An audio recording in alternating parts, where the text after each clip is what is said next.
이 새벽에 저희들에게 주시는 하나님의 말씀은 요한복음 1장 43절에서 51절 말씀입니다. 네, 오늘 본문은 예수님께서 또 다른 제자인 빌립과 나다나엘을 부르시는 장면이 기록되어 있습니다. 먼저 빌립을 만나시는 장면을 살펴보도록 하겠습니다. 43절 말씀을 보면 이튿날이라는 단어를 시작하고 있습니다. 그렇다면 어떤 날 다음 날일까요? 안드레가 베드로에게 예수님을 소개해 준 날이고 베드로가 예수님을 처음으로 만난 다음 날입니다.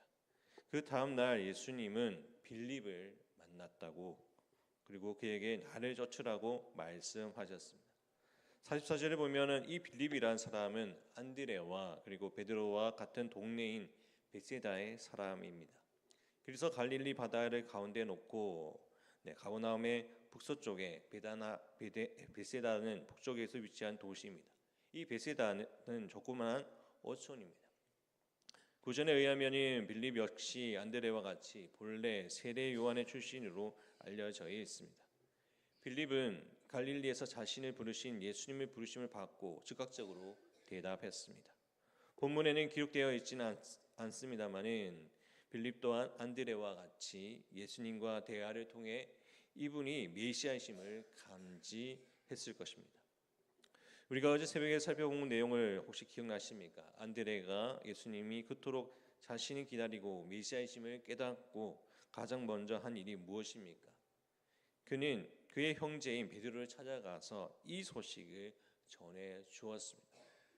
빌립도 이와 동일한 반응을 보였습니다. 그는 예수님께서 메시아이심을 확신한 후에 바로 나다나엘을 찾아갔습니다. 성경에 빌립과 나다나엘 두 사람이 어떤 관계인지는 정확하게 나와 있지는 않습니다. 우리가 이 둘의 가족인지 가까운 친구인지 확실할 수는 없지만은 형제라는 언급은 없지만 이 둘은 정말 가까운 사이라는 것을 이해해 볼 수는 있습니다. 빌립은 성경에서 매우 이성적이고 그리고 사려 깊은 사람으로 등장합니다. 오병이어 사건 때는 자리에 앉아 있는 사람들을 위해서 빵을 사려면 200데나리온이 필요하다고 또 정확하게 계산했던 제자들 중 그 사람이 바로 빌립입니다. 셈이 빠르고 머리가 좋았습니다. 또한 그의 이름은 빌립이 헬라식의 이름이라는 면에서 보면 그는 헬라 문화에서도 익숙한 사람이었습니다. 요한복음 12장에 보면 명절에 예배하기 위해서 예루살렘에 올라온 헬라인들이 예수님을 뵙고자 했을 때 빌립을 통해서 예수님께 다가왔습니다. 빌립은 유대 문화와도 익숙했고 그리고 헬라 문화에도 익숙한 사람이었습니다. 오늘날로 보면 말하자면 한국말도 잘하고 영어도 능통하게 하는 사람이 바로 이 빌립인 셈입니다. 수혜도 밝고 이중 언어를 구사하는 빌립. 이처럼 평상시 매우 이성적인 사람인 빌립이 나다나엘을 찾아가 자신이 메시아를 만났다고 말했던 것입니다. 그런데 이 나다나엘을 무척이나 깜짝 놀랐을 것입니다. 45절 말씀입니다. 우리 함께 45절 말씀을 함께 읽겠습니다. 빌립이 나다나엘을 찾아 이르되 모세가 율법을 기록하였고 여러 선지자가 기록한 그 일을 우리가 만났으니 요셉의 아들 나사렛 예수니라. 나다나엘, 자네 내 말을 좀 들어보게. 내가 모세가 율법만 기록하였고 예언자들도 기록했던 그분을 만났어. 그분은 요셉의 아들 나사렛 예수야. 45절에서 빌립이 말한 모세가 율법에 기록했고라는 표현을 보이십니까? 신명기 18장 15절의 말씀을 보면 모세가 하나님께 자신이 죽은 이후에 자신과 같은 선지자 하나를 이스라엘을 위하여 일으키실 것이라는 것을 예언하셨습니다.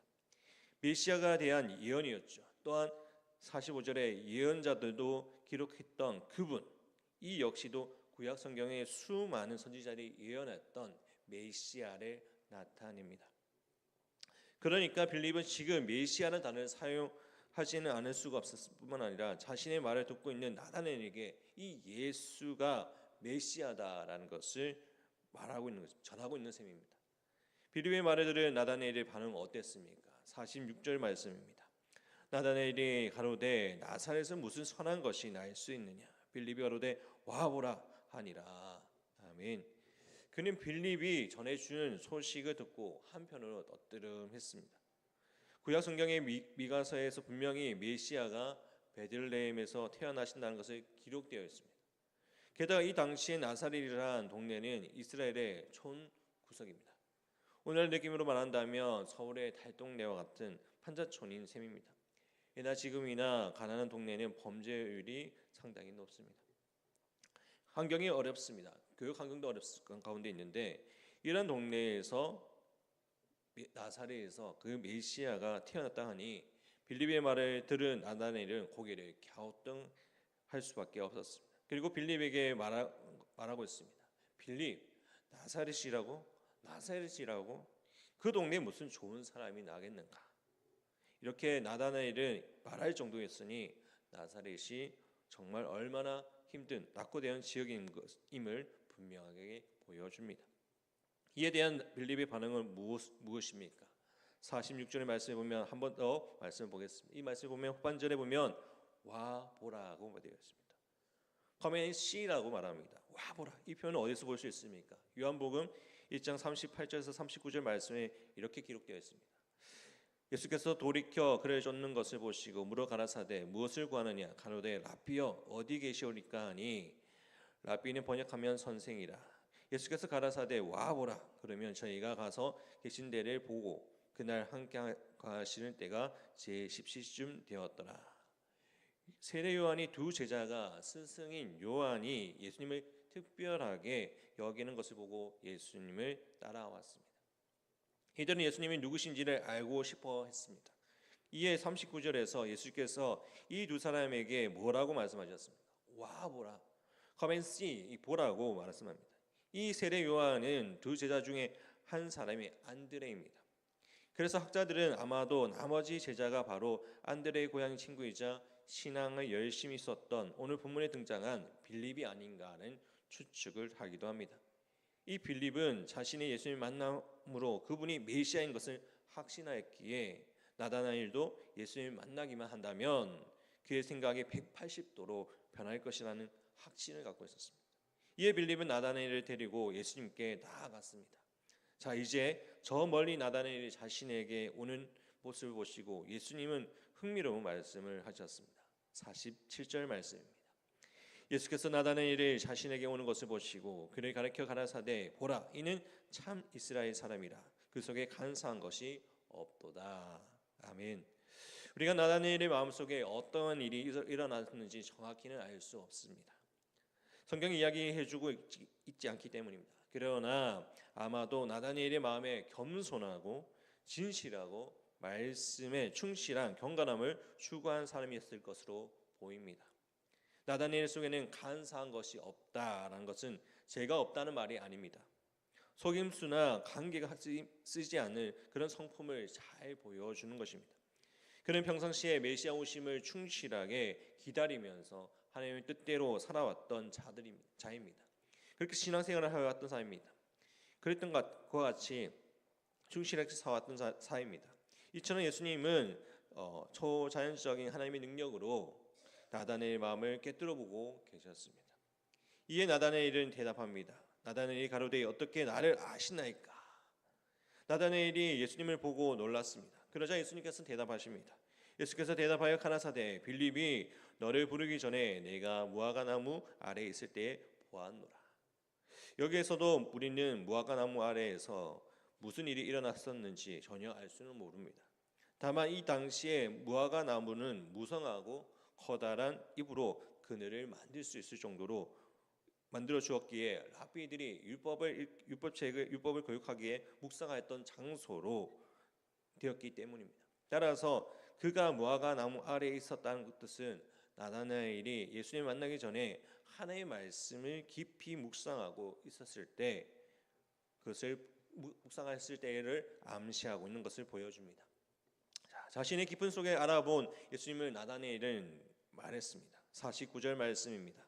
나다나엘이 대답하여 랍비여 당신은 하나님의 아들이시오 당신은 이스라엘의 임금이로소이다.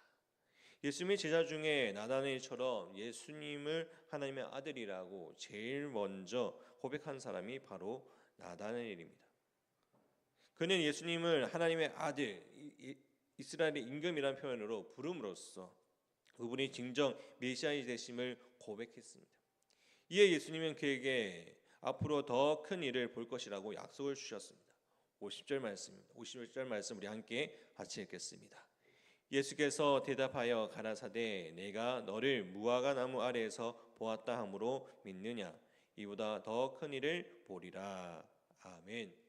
여기에서 더 큰 일이란 요한복음 2장부터 12장까지 이어지기까지 계속되는 7 표적을 상징하는 것으로 보입니다. 즉 예수님이 누구신지를 보여주는 7 기적들입니다.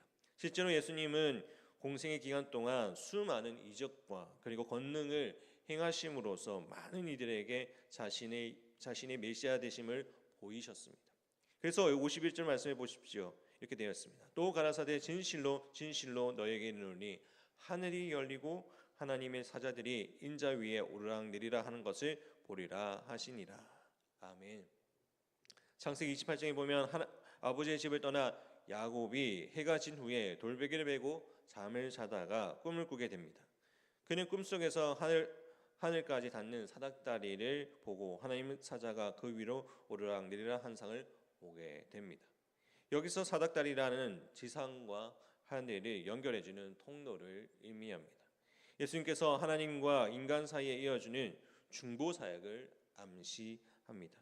예수님은 친히 영적인 사닥다리가 되시사 하나님과 죄인된 인간 사이를 연결해주는 중보자가 되어 주셨습니다. 예수님은 나다나엘을 누구보다 잘 알고 계셨습니다. 그러나 나다나엘은 그가 자신이 가진 선입견 때문에 예수님을 향한 온전한 신앙생활을 하지 못했습니다. 혹시 우리도 예수님과 복음을 대한 선입견이 있는 것이 아닌지를 돌아보아야 합니다. 또한 우리 가장 잘 아시고 부르시는 주님이 끝까지 믿고 따라가는 삶을 살아가야 하는 것입니다. 우리가 주님의 말씀 안에서 온전히 살아가며 나에게 주신 그 은혜를 기억하면서 오직 주의 뜻을 구하며 나아갈 수 있는 오늘 하루를 또 우리의 삶이 되기를 간절히 축복합니다. 이 시간 우리 함께 기도하기를 소망합니다. 나다나엘은 예수님의 출신을 보고 단정해 버렸습니다. 그리고 우리도 이미 단정해 버릴 때가 많았습니다. 복음은 완전히 다른 데로 불과하고 다른 의미로 받아들이지 못할 때가 많습니다. 나다나엘을 보고 계셨던 예수님처럼 그분은 우리를 바라보십니다. 그분은 우리가 생각했던 것보다 훨씬 더 놀라운 분이시며 우리가 찾으러 오셔서 만나주십니다. 하나님의 사랑에 대해 알고 있고 이미 알고 있다고 단정해버리고 있다면 그런 선입견을 모두 버리고 예수님을 통해서 하나님을 더욱더 알아갈 수 있는 믿음의 성도가 되시도록 해달라고 우리 함께 하심하여 기도하기를 바랍니다. 또한 우리 함께 기도하기를 원합니다. 아픈 성도를 위해 기도하기를 원합니다. 박봉희 장로님, 김봉장 권사님, 김남희 집사님, 정갑진 집사님, 김산열 장로님, 유재선 성도님 위해 하나님께서 회복의 은혜를 더해달라고 기도해 주시기 바랍니다. 또한 물질에 어려움을 당한 성도들을 위해 마음이 어려움이 있는 성도들을 위해서 기도해 주시고 또한 가정과 자녀들을 위해 기도해 주시기 바랍니다.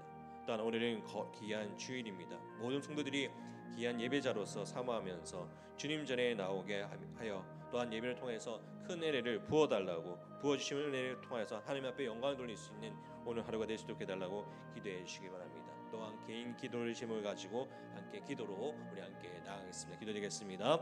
사랑하신 하나님 아버지 감사드립니다. 아버지 우리 삶 가운데 예수님을 통하여서 참된 길과 되시고 진리가 되시는 그 예수님을 통하여 우리가 바라보기를 원합니다. 우리는 때로는 아버지 선한 길을 바라봅니다. 때로는 아버지 하나님의 말씀대로 살아가지 못하고 때로는 아버지 우리가 주의 뜻을 구하지 못하며 살아갈 때가 있음을 고백합니다. 아버지 주님께서 우리가 마음 가운데 참된 진리가 되시는 그 주님을 바라보게 하시고 성경과 그것을 바라보는 것이 아니라 정말 예수님의 은혜를 기억하며 소망 가운데 살아갈 수 있는 우리 자신이 되게 하여 주시옵소서.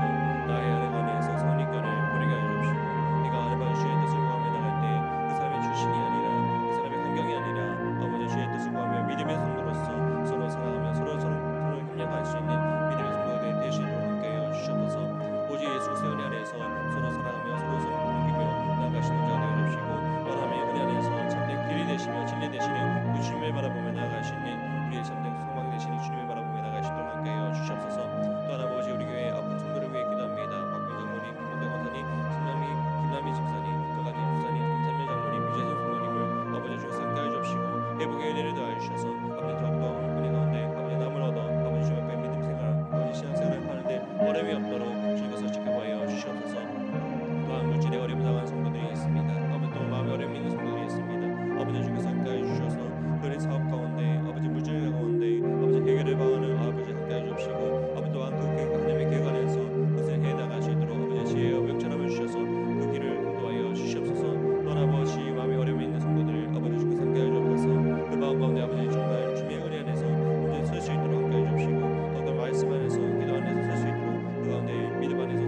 또한 그 가운데 아버지 하나님의 뜻을 구하며 하나님의 계획 안에서 오늘 설 수 있도록 아버지 주께서 지켜봐여 주시옵소서. 우리와 함께하여 주옵소서. 우리를 지켜주옵소서. 우리를 붙들어 주시옵소서.